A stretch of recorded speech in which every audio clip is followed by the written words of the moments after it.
Hello, this is LifeByMazak, and I'd like to take a moment to welcome you to the LifeByMazak podcast channel. Here on this channel, anything is possible. Any subject will and usually is discussed, and there's no telling how this message will unfold as we work through an idea, through an experience, or through a thought.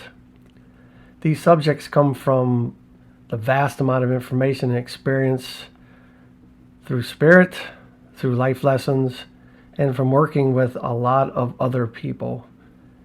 Scripts are never used on this channel, and the message simply unfolds as the subject is discussed. Follow along and see where it leads us, or more specifically, where it leads me. These podcasts are produced in the hopes of helping others to benefit, to grow, and to excel in their own human experience.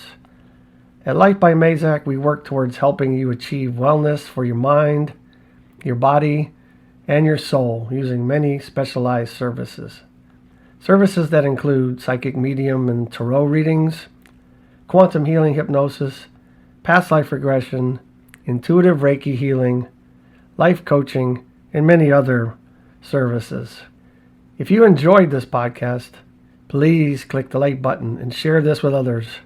Our goal is to reach as many people as we can with the knowledge that is shared on this podcast channel. All right, everyone. I'm going to talk about my favorite topic, it seems. I talk about it a lot. If you listen to my podcast, you will realize that I talk about our reality and what that is and how we perceive it and what we think it is and all in between. And, of course, tonight is no different.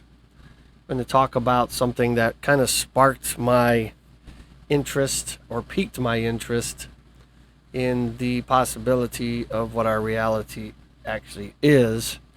And so, as you have heard in the beginning of this podcast and probably throughout many other parts of it, I am a psychic and a medium and a practitioner of hypnosis and energy work and all kinds of things. And so I do fairs occasionally, where you go set up a table with other practitioners and wait on people to show up and, offer your services and, make connections. And anyway, it's kind of fun.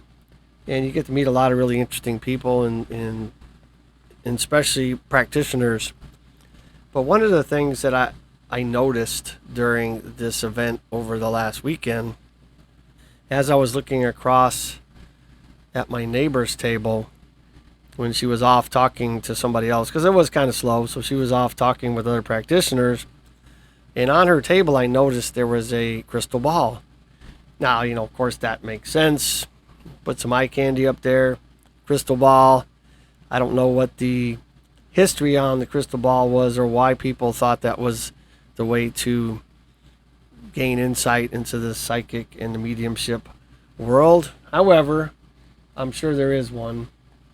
But when I looked over at it, what I noticed was that within that crystal ball was an exact projection of what the room was like. All the lights, all the people, all the surroundings, the sun coming in, the windows. I mean, everything. It was like a small projection of a larger picture. And it just brought that thought into me. At that moment, what if what we are experiencing is just a small part of the puzzle? In other words, what I'm trying to say is that maybe we're a small element of all there is, and we're really the same as everything else. In other words, you have to have lots of drops in the sea to make the sea. Without each individual drop, then you don't have a sea. But is taking a drop out of the sea actually make it something separate or different than the sea?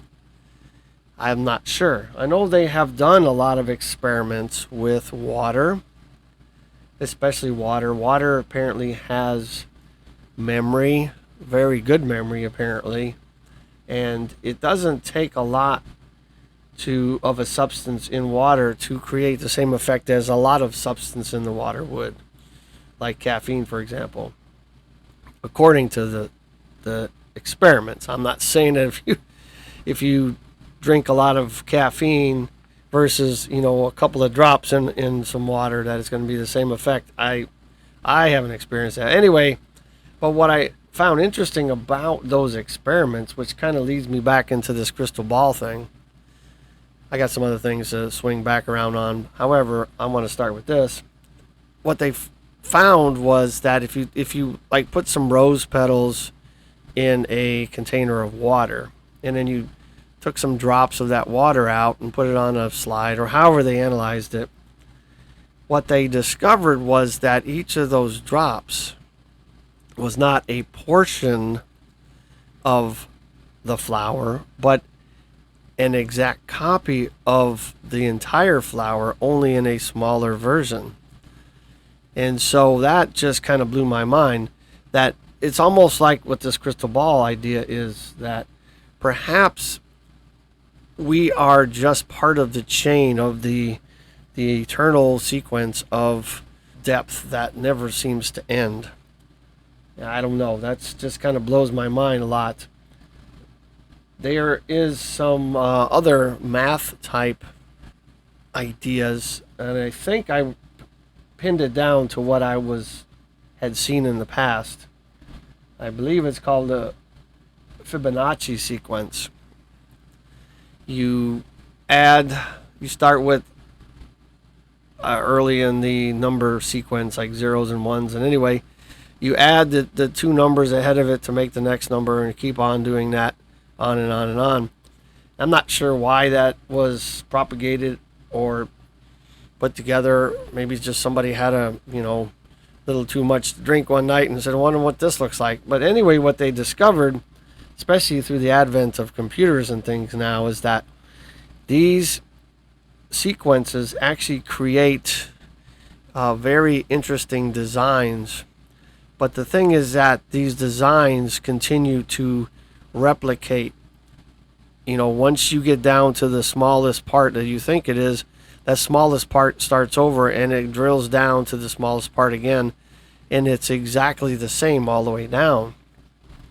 Now that would be very interesting to find out through the crystal ball idea, if we actually are simply just a repeat of everything in eternity, and we're just living our lives in a programmed way, or a pre-programmed way, or an idea that we can't change at all, or simply do something different about. That's hard to imagine, because I feel like we can change things, at least in some ways, or at least realize things in some ways.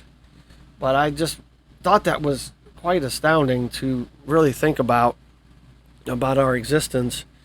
I wonder if it's as simple as just the same patterns over and over and over again until we get it right, of course.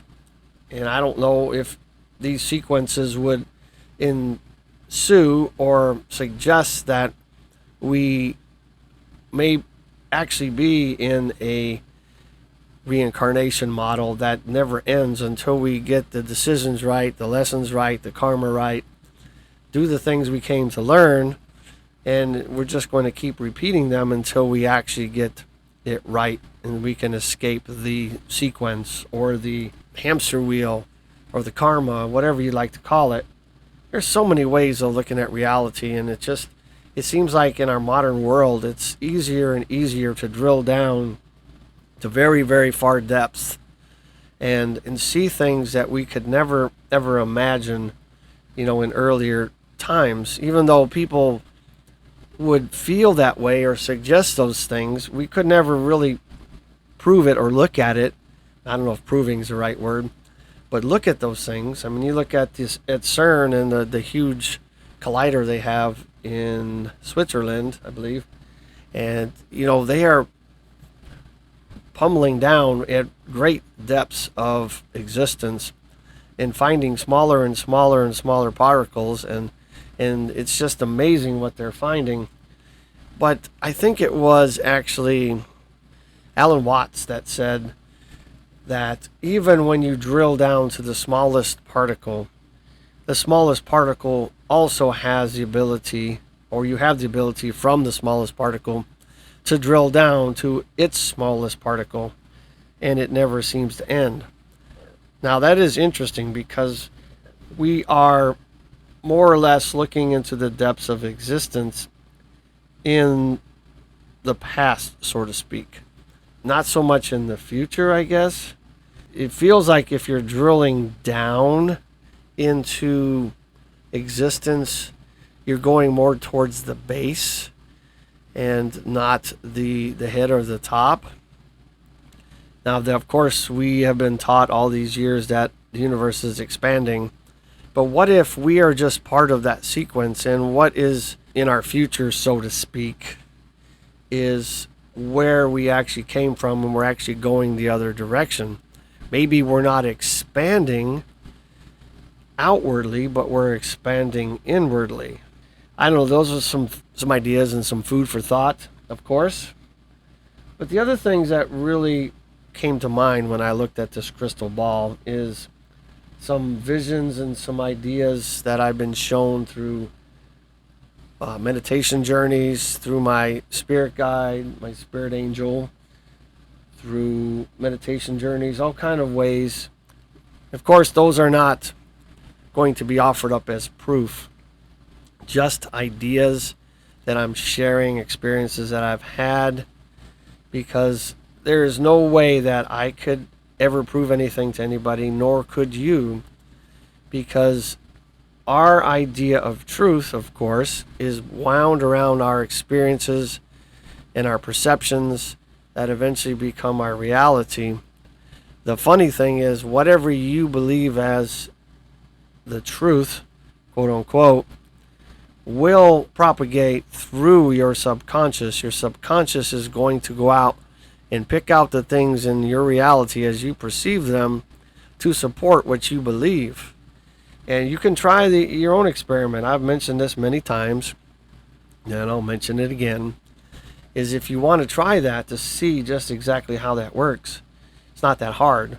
Let's just say you want to go out and start researching red Corvettes.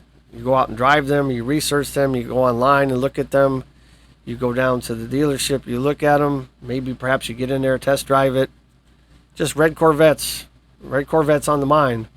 And the funny thing is, you will begin to see every red Corvette in the city or wherever it is you live.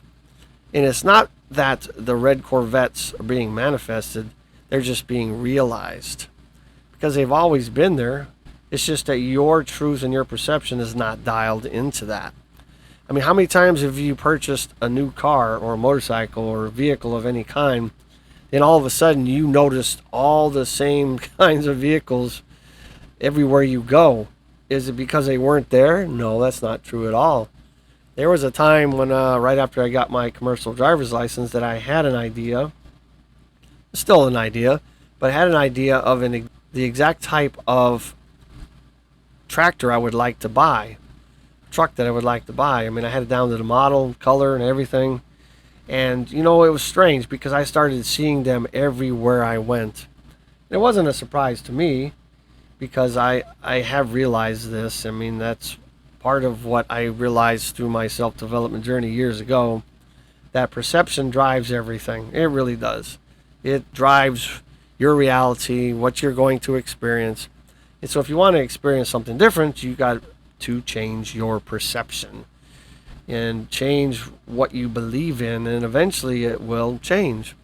Because just like with the example of vehicles, if you start researching a different reality idea, say you're somebody who believes in the globe model, and then all of a sudden you start looking at all the evidence for flat earth, or evidence I should say, ideas about flat earth, you know, all of a sudden you will begin to see everything that supports those ideas. And you may eventually become a different type of believer.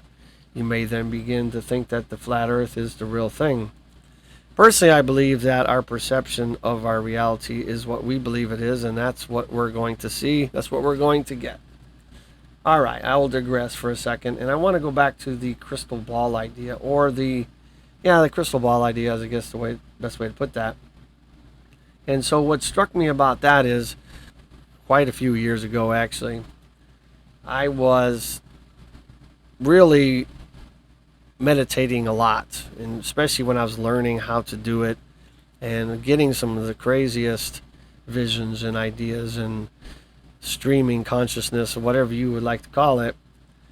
I went into meditation one time and I said, I would really like to know what reality actually is.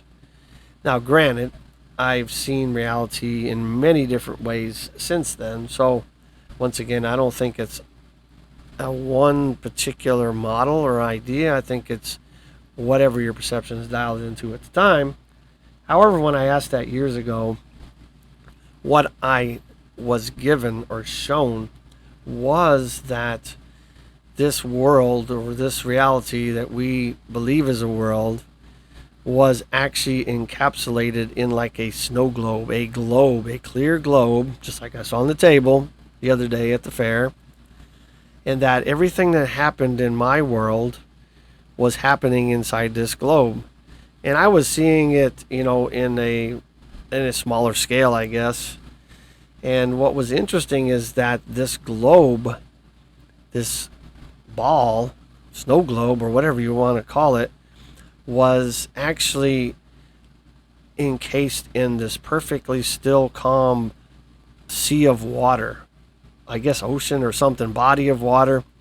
Because at the top of the surface, it was absolutely crystal clear, didn't move, looked like ice, but it was water.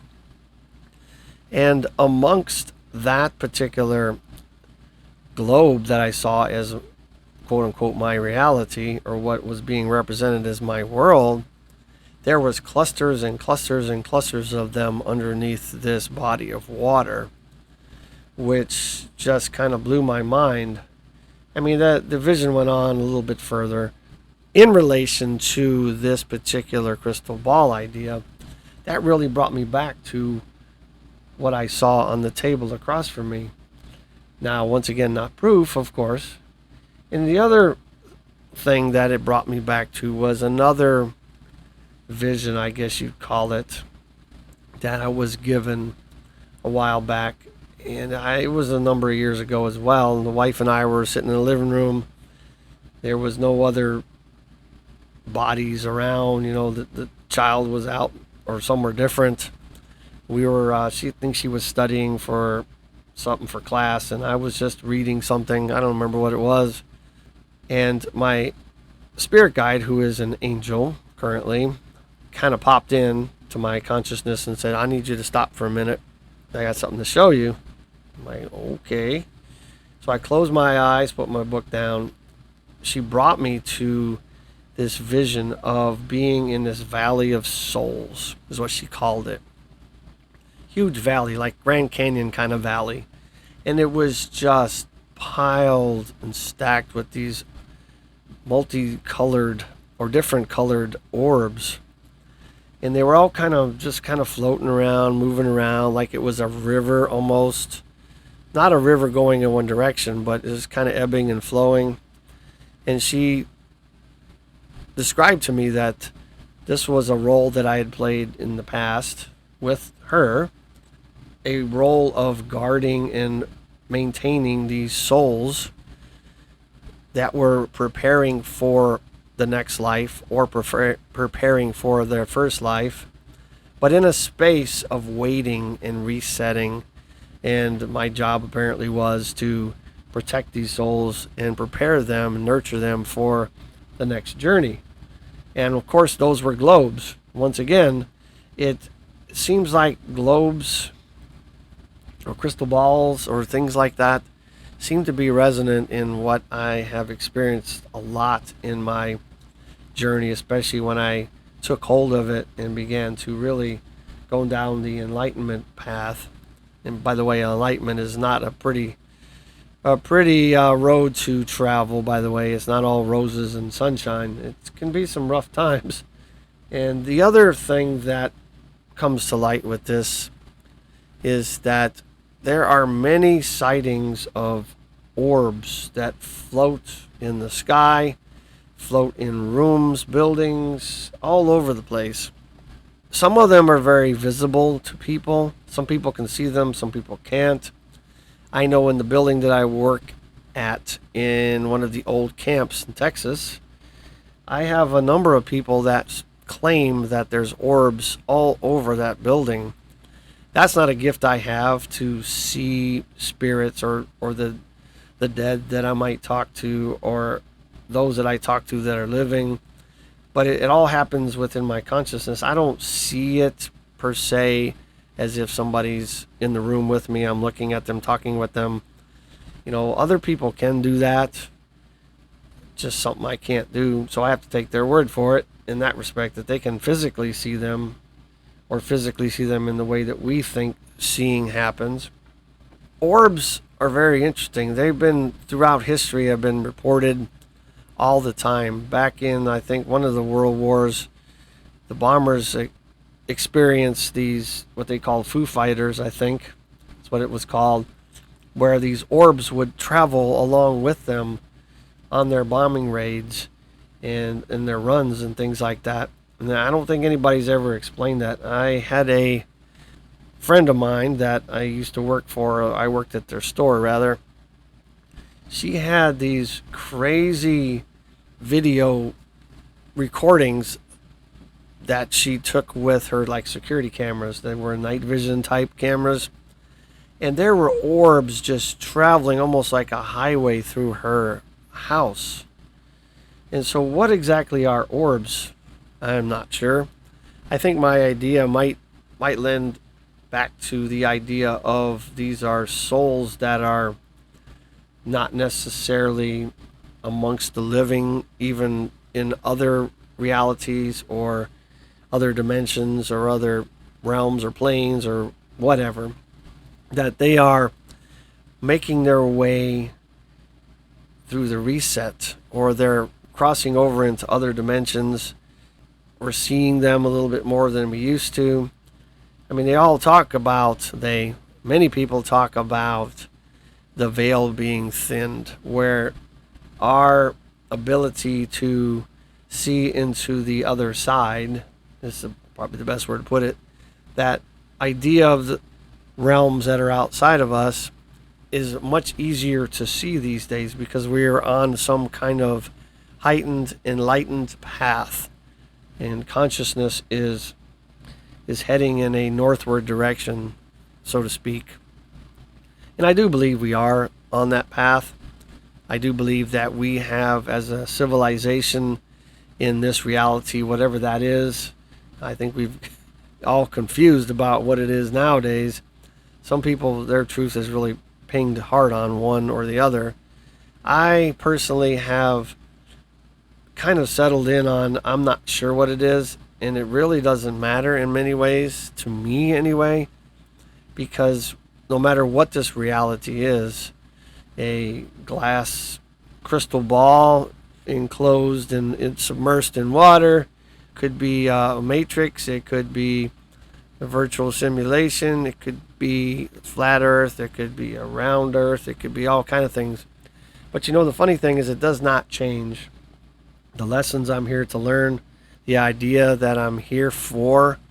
It doesn't change the fact that I need to go to work, I need to figure out how to survive, experience being human, feed my family, pay my bills, do all the things that I'm here to do. It's not going to change because I've discovered what the reality is. And I don't think it matters what this reality is either, because no matter what this is, there's no real escape from it, in my opinion, other than the death part, which we'll all will meet one day.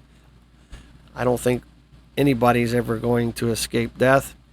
Well, death in a physical sense, based on some of the things I've talked about just in this podcast, notwithstanding some of the things I've talked about in many others, I don't think energy can be destroyed. I think that I and you and everybody else that might be in this reality, in this world, in this plane, this realm right now, will go on in some shape or form, maybe not with the same memory or consciousness at the time that it exists.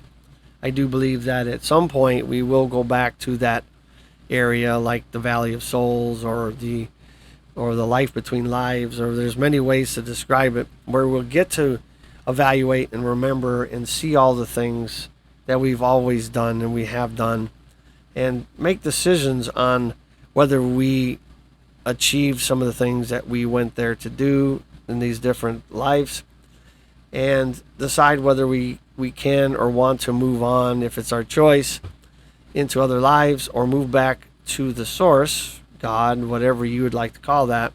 I do think that that's what happens. It's hard for me to imagine, just based on the knowledge we have of this universe, universal laws, that destroying energy can actually happen. Energy really just changes. It changes into a different form, and you can't create it apparently, and you can't destroy it, so it must always be there. Maybe like that Fibonacci sequence, right, where it's always there. It never changes. At some point along the sequence is maybe where we're experiencing it. Do we experience me or you or us at every point along this existence? If it drills down and keeps going, obviously came from somewhere. Or are we just a point of attention on one part of that scale? And there are many other versions of us that are experiencing things just slightly different. I know what you know what I'm talking about, because I tell you what, I woke up early today, really early, 3 o'clock, that witching hour where they talk about when you're awoken during those times, that you are awoken for a reason, or you are awake for a reason, and it's time to figure out what that is. I don't know if I really figured that out this morning. However, I left my RV and walked out to go over across the street to where I work. Pretty handy, right? But it's just everything from my walk from my RV to the building I work in and back, everything seemed completely different. Let me rephrase that. Not completely different, but off by half a step, I guess is the best way to put that. Everything seemed to be just slightly off, as if there was a shift of some sort. Don't know how to explain that. And I do think that we do make decisions and things happen where we might kind of tip off on a different timeline. That's a whole different topic, but that's kind of the way it was happening for me today. And I do think, though, that we do need to take charge of our perception and what we want out of life, because what you continually think about and ponder on and involve yourself in and keep in your consciousness will eventually become your perception, which will eventually become your truth, which will eventually become what your subconscious goes out to support. So no matter what you talk about, how you talk about what this reality is, how you feel about it, any crazy visions you've gotten like I've been talking about here, it really comes down to, I think, in many ways, that you can control this reality, this life, by honing in on what you want, being exact about what you want, and staying the course. Because the problem, I think, with most of us, including me, is we tend to shift off that focus, and we don't stay on that focus long enough for it to become rooted in our subconscious, become part of our truth and our perception and all those things. I challenge you guys and myself to really stay on course. Decide exactly what it is you want, what outcome you want, whether it's a long ways down the road or you want it in a week, and really dwell on that, stay on that, and see how the subconscious connects with the universe and brings it to you. I mean, I have lots and lots of stories of how that has worked for me. I've shared those in other podcasts, but we won't talk about all those on this one. Right. I also challenge you guys to go to my website, because I really, really love to work with people. I have a lot of interesting and cool services, of course, that help people realize who they are, where they're going, what they need to do, and off they go. It is not my job to do it all for you. My job is to help people kind of get out of their own way, and you guys get to do the work. It's not me that's doing the work. And I learn along the process of helping others as well. And so when we all learn, we all become a much better reality, whatever it is. and we become a much better human population. My website is lifebymazak.com, LifeByMazak.com. There's all kinds of pages there to look at. Look around for a minute, and I look forward to working with you. I look forward to hearing from you. Stay strong and live your life.